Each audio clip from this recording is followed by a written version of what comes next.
মহাভারত অনুসারে যুধিষ্ঠিরের রাজ্যাভিষেকের সময় স্বয়ং শ্রীকৃষ্ণ যুধিষ্ঠিরকে এমন তিনটি দ্রব্যের কথা জানিয়েছিলেন যা কোনো ব্যক্তির গৃহে থাকলে সেখানে স্বয়ং শ্রীকৃষ্ণ অবশ্যই আসবেন। তিনি এও বলেন যে যুধিষ্ঠিরের প্রাসাদে ও রাজ্যে সর্বদা সুখ, শান্তি ও সমৃদ্ধি বজায় থাকবে যদি এই তিনটি দ্রব্য যুধিষ্ঠিরের গৃহে সর্বদা থাকে। নমস্কার, কৃষ্ণকথাতে আপনাদের সবাইকে স্বাগত।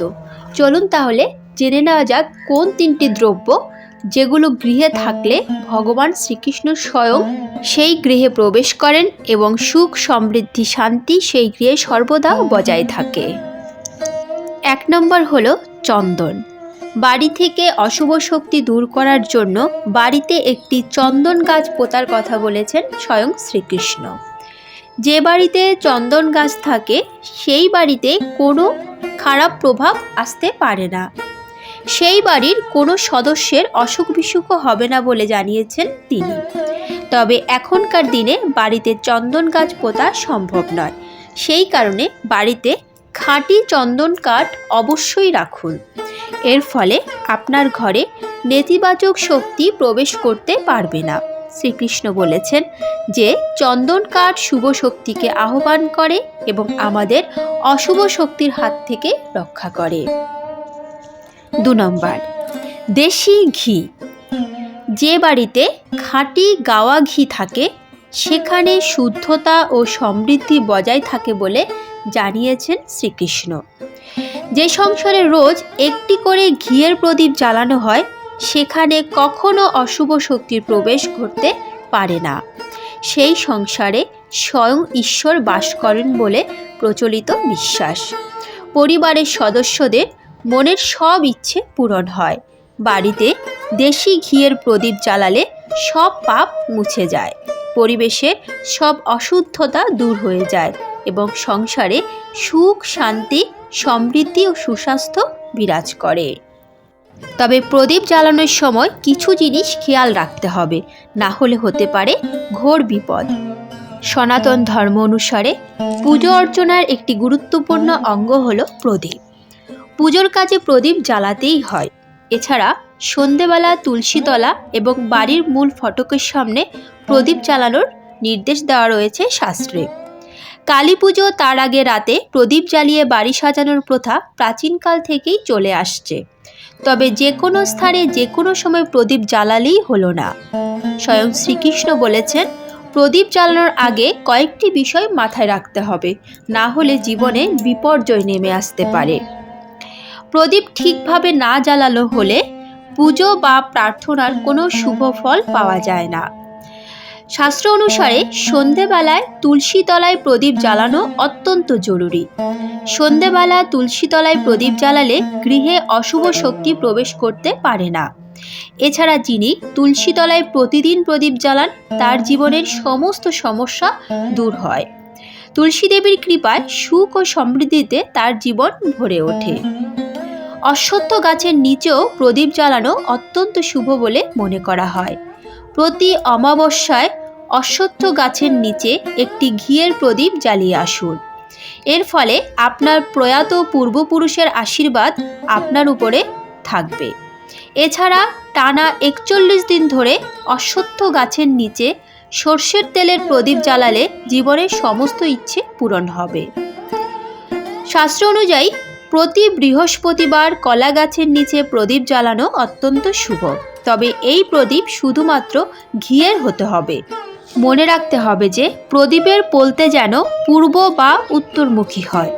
দক্ষিণ বা পশ্চিমমুখী প্রদীপ প্রজ্বলনে গৃহস্থের প্রভূত অকল্যাণ হয়, যেমন অহেতুক মানসিক চঞ্চলতা, আর্থিক ক্ষতি, স্মৃতিভ্রংশতা, গৃহকলহ, চাকুরি বা ব্যবসায়ে বাধাপ্রাপ্ততা, হঠাৎ কোনো দুর্ঘটনা ইত্যাদি। দক্ষিণ দিকে মুখ করে প্রদীপ রাখা উচিত নয়। দেবীর বাম দিকে প্রদীপ রাখা উচিত।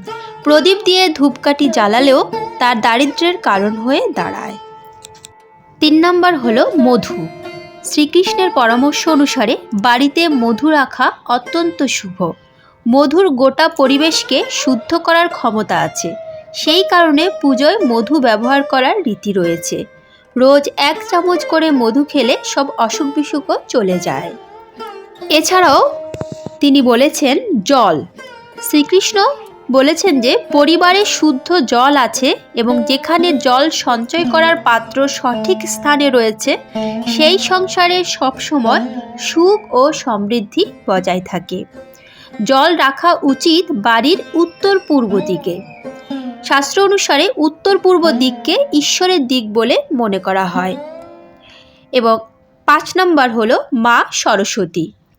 শ্রীকৃষ্ণের পরামর্শ অনুসারে প্রত্যেক বাড়িতে মা সরস্বতীর একটি মূর্তি বা ছবি অবশ্যই রাখা উচিত। জ্ঞান, বিদ্যা, সঙ্গীত ও শিল্পকলার দেবী সরস্বতী হলেন বীণাবাদিনী। বাড়িতে বীণা রাখাও অত্যন্ত শুভ বলে মনে করা হয়। বাড়িতে বীণা থাকলে সংসারে কখনো সুখ শান্তির অভাব হয় না। সবশেষে এখন চলছে অগ্রহায়ণ মাস। এই অগ্রহায়ণ মাসে এমন কিছু কাজ করলে শ্রীকৃষ্ণ অত্যন্ত খুশি হবেন এবং আপনার গৃহে অবশ্যই প্রবেশ করবেন। চলুন তাহলে সেই গুরুত্বপূর্ণ কাজগুলো জেনে নেওয়া যাক। 1 নম্বরে হলো ব্রাহ্ম মুহূর্তে স্নান। বলা হয় অগ্রহায়ণ মাস শ্রীকৃষ্ণের অত্যন্ত প্রিয় মাস, তাই এই মাসে ব্রাহ্ম মুহূর্তে স্নান করা অত্যন্ত ভালো। মাসে প্রতিদিন না হলে অন্তত 3 দিন ব্রাহ্ম মুহূর্তে স্নান করুন। এর ফলে শ্রীকৃষ্ণের কৃপায় আপনার মনের সব ইচ্ছে পূরণ হবে। স্বামীর দীর্ঘ জীবন ও মঙ্গল কামনা করতে মহিলারা এই মাসে ব্রাহ্ম মুহূর্তে স্নান করতে পারেন। শ্রীকৃষ্ণের আরাধনা। পুরাণ অনুসারে অগ্রহায়ণ হলো শ্রীকৃষ্ণের প্রিয় মাস, তাই এই মাসে অবশ্যই শ্রীকৃষ্ণের উপাসনা করুন। এর ফলে কৃষ্ণের আশীর্বাদে আপনি সব বিপদ আপদ থেকে মুক্তি পাবেন। তার পুজোয় নানা ধরনের মরশুমি ফুল ফল নিবেদন করুন। তারপর ধূপকাঠি দিয়ে আরতি করুন। শ্রী জনার্দনের পুজোয় মাখন ও মিছরি অবশ্যই নিবেদন করুন। এর সঙ্গে একটি তুলসী পাতা মিশিয়ে দিন। এর ফলে আপনার সব সমস্যা দূর করবেন শ্রীকৃষ্ণ। শঙ্খের আরাধনা। অগ্রহায়ণ মাসে শঙ্খের পুজো করুন। শ্রীকৃষ্ণের শঙ্খের নাম ছিল পাঞ্চজন্য। আপনার বাড়িতে সাধারণ শঙ্খকে পাঞ্চজন্য রূপে পূজা করুন। শঙ্খের মধ্যে গঙ্গা জল ভরে তা দিয়ে কৃষ্ণের আরতি করুন। আরতির পর এই গঙ্গা জল গোটা বাড়িতে ছড়িয়ে দিন। এর ফলে আপনার বাড়ি থেকে সব নেতিবাচক শক্তি সরে যাবে, পরিবারে সুখ ও সমৃদ্ধি বিরাজ করবে, শ্রীকৃষ্ণের আগমন ঘটবে। তুলসী পুজো। কার্তিক মাসের মতো অগ্রহায়ণ মাসও তুলসীর পুজো করা অত্যন্ত শুভ। রোজ সকালে তুলসী গাছের গোড়ায় জল দিন এবং রোজ বিকেলে তুলসী গাছের গোড়ায় ঘিয়ের প্রদীপ জ্বালিয়ে দিন। এর ফলে শ্রীকৃষ্ণের আশীর্বাদ লাভ করবেন। গীতা পাঠ। অগ্রহায়ণ মাসে গীতা পাঠ করা অত্যন্ত শুভ। নিয়মিত গীতা পাঠ করলে মনে শান্তি থাকবে এবং মনের থেকে সমস্ত ভয় দূর হয়ে যাবে। মন্ত্র সাধনা। অগ্রহায়ণ মাসে প্রতিদিন শ্রীকৃষ্ণের পুজো করার সময় এই মন্ত্র জপ করুন। ওম নমঃ ভগবতে বাসুদেবায় নমঃ। সন্তান সম্পর্কিত সব সমস্যা দূর করতে অগ্রহায়ণ মাসে প্রতিদিন 108 বার করে ওম ক্লিম কৃষ্ণায় নমঃ মন্ত্র জপ করুন। 26শে ডিসেম্বর পালিত হবে অগ্রহায়ণ পূর্ণিমা। অগ্রহায়ণ পূর্ণিমায় একাধিক শুভযোগ তৈরি হয়েছে। এই তিথিতে শুক্লযোগ ব্রহ্মযোগের সংযোগ থাকবে। এই শুভযোগে লক্ষ্মী, বিষ্ণু ও চন্দ্রের পুজো করলে গ্রহের অশুভ প্রভাব কম করা যেতে পারে। অন্যদিকে এই তিথিতেই গীতা জয়ন্তী, আবার অন্নপূর্ণা জয়ন্তীও পালিত হবে এই দিনেই। অতএব অগ্রহায়ণ পূর্ণিমায় উপবাস করলে অর্থ ও অন্ন পরিপূর্ণ থাকবে ব্যক্তির জীবনে।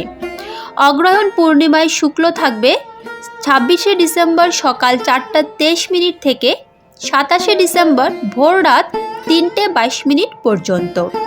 এরপর ব্রহ্মযোগ শুরু হবে। এবার আসি অগ্রহায়ণ পূর্ণিমায় কি করবেন। শাস্ত্র মতে এই পূর্ণিমা তিথিতে ব্রহ্ম মুহূর্তে উঠে কোনো পবিত্র নদীকে স্নান করা উচিত। আশেপাশে কোনো নদী না থাকলে বাড়িতে গঙ্গা জল মেশানো জল দিয়ে স্নান করা যেতে পারে।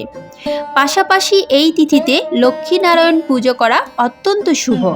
শ্রীবিষ্ণুকে হলুদ রঙের ফুল, পোশাক, হলুদ মিষ্টি নিবেদন করবেন। এছাড়াও এই তিথিতে সত্যনারায়ণ ব্রতকথা পাঠ করাও অত্যন্ত শুভ। এই তিথিতে নিয়ম মেনে লক্ষ্মীনারায়ণের পুজো করলে জীবনে আনন্দ, সুখ, শান্তি বজায় থাকবে। এছাড়াও অগ্রহায়ণ পূর্ণিমার দিনে তুলসীর শিকড়ের মাটি দিয়ে পবিত্র নদীতে স্নান করলে লক্ষ্মী ও বিষ্ণুর আশীর্বাদ লাভ করা যায়। এই তিথিতে যা দান করা হয় তা 32 গুণ অধিক শুভ ফল প্রদান করে। আজকের মতো ভিডিওটি এখানেই শেষ করলাম। আশা করি আপনাদের ভালো লেগেছে। যদি ভালো লেগে থাকে তাহলে অবশ্যই একটি লাইক করবেন। কমেন্টে রাধা মাধবের জয়গান করতে ভুলবেন না যেন। আর এই চ্যানেলে যারা নতুন তারা এ ধরনের বিভিন্ন ধর্মীয় ভিডিও পেতে এবং গীতা পাঠ শুনতে চ্যানেলটিকে অবশ্যই সাবস্ক্রাইব করুন। তাহলে আজই পর্যন্তই, দেখা হচ্ছে পরবর্তী ভিডিওতে। ভালো থাকবেন, সুস্থ থাকবেন। জয় শ্রীকৃষ্ণ। রাধে রাধে।